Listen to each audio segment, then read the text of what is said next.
Hello friends, welcome back to my channel. আমি সুনিতা শুরু করছি আজকে নতুন একটি ভ্লগ। এটা ভ্লগ নয়, এগুলো অ্যাকচুয়ালি আমাদের চন্দননগরের জগদ্ধাত্রী পুজোর প্রসেশনের কয়েকটি বারোয়ারির ভিডিও। আর এটা হচ্ছে একটি 4 মন্দিরতলা বারোয়ারি। আমার প্রত্যেকটা বারোয়ারির যে ভিডিওগুলো ওগুলো সিঙ্গেল ওয়েজে আসবে, আর তার জন্য আমি দুঃখিত, কারণ ভিডিওটা ওইভাবে আমি করে উঠতে পারিনি যেভাবে ভ্লগ করা হয়। তাই জন্যই আমি ভিডিওগুলো সিঙ্গেল ওয়েতে করেছি। আর দেখতেই পাচ্ছ চন্দননগরে ঠিক কতটা ভিড় হয়। আর এটা ছিল একাদশীর দিন, মানে জগদ্ধাত্রী পুজোর একাদশীর দিনের ভিডিও। কারণ এবারে যেহেতু প্রসেশনটা দশমী ছেড়ে একাদশীতে হয়েছে, ঠিক সেই কারণে। আর এটা হচ্ছে 4 মন্দিরতলার, আর এই লাইটটা সব থেকে ভালো লেগেছে আমার। আর এখানে হয়েছে স্বপ্নের ঘর।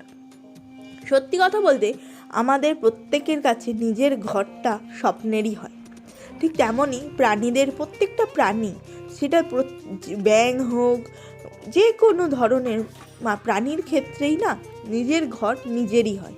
আর সেই স্বপ্নের ঘরটা যখন ভেঙে যায় বা মরে যায় খুব কষ্ট হয়।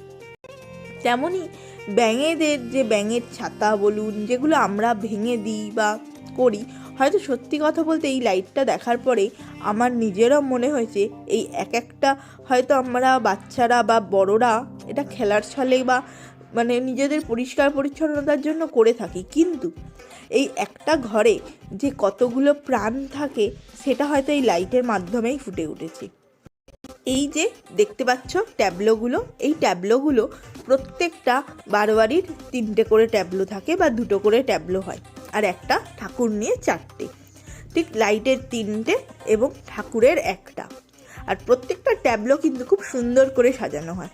আর এই যে দেখছো একটুও কিন্তু নেই যে ড্রাইভার সে যে কী করে গাড়ি চালায়, এটাই হচ্ছে আমাদের সবথেকে বড় প্রশ্ন থাকে সকলের কাছে, যে ড্রাইভার সে কী করে গাড়িটা টানছে।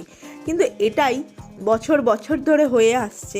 এখন তো আমরা এলইডি ফিক্সার এইগুলো দেখে আসি, কিন্তু আমি ছোট ছিলাম যখন, তখন ছোট ছোট টুনি বাল্বের মাধ্যমে এই কারুকার্যগুলো হতো। আর সেই আলোর ভীষণ রকম একখানা গরম হাওয়া হতো, মানে গরম টেম্পারেচারটা খুব গরম থাকতো। এমনকি ওই লাইটের গায়ে যদি কখনো হাত লেগে যেত না, তাহলে সেটা ছ্যাঁকা লাগার মতন ফোসকা পড়ে যেত। ঠিক তেমনই কিন্তু এখন এগুলোতে আর হয় না, একটু কারেন্ট লাগা বা কোনো কিছু হয় না। চলো মাটির প্রতিমাটি তোমরা দর্শন করো আর আমার সঙ্গে থাকো, যাতে এই ভিডিওগুলো আমি তাড়াতাড়ি এডিট করে তাদের সাথে তুলে ধরতে পারি। তাহলে ততক্ষণের জন্য টাটা। চ্যানেলটা সাবস্ক্রাইব করতে ভুলো না, আর আমার সঙ্গে থাকো। নতুন নতুন ভিডিও আপনাদের সাথে আমি আরও শেয়ার করতে পারবো। এগুলো আমি রিলসের মতন করে শেয়ার করছি ঠিকই, তো তোমরা কেমন ফিডব্যাক দিচ্ছ সেটার ওপর ডিপেন্ড করবে আমার বাদবাকি ভিডিওগুলো। তাহলে সঙ্গে থাকতে ভুলো না যেন।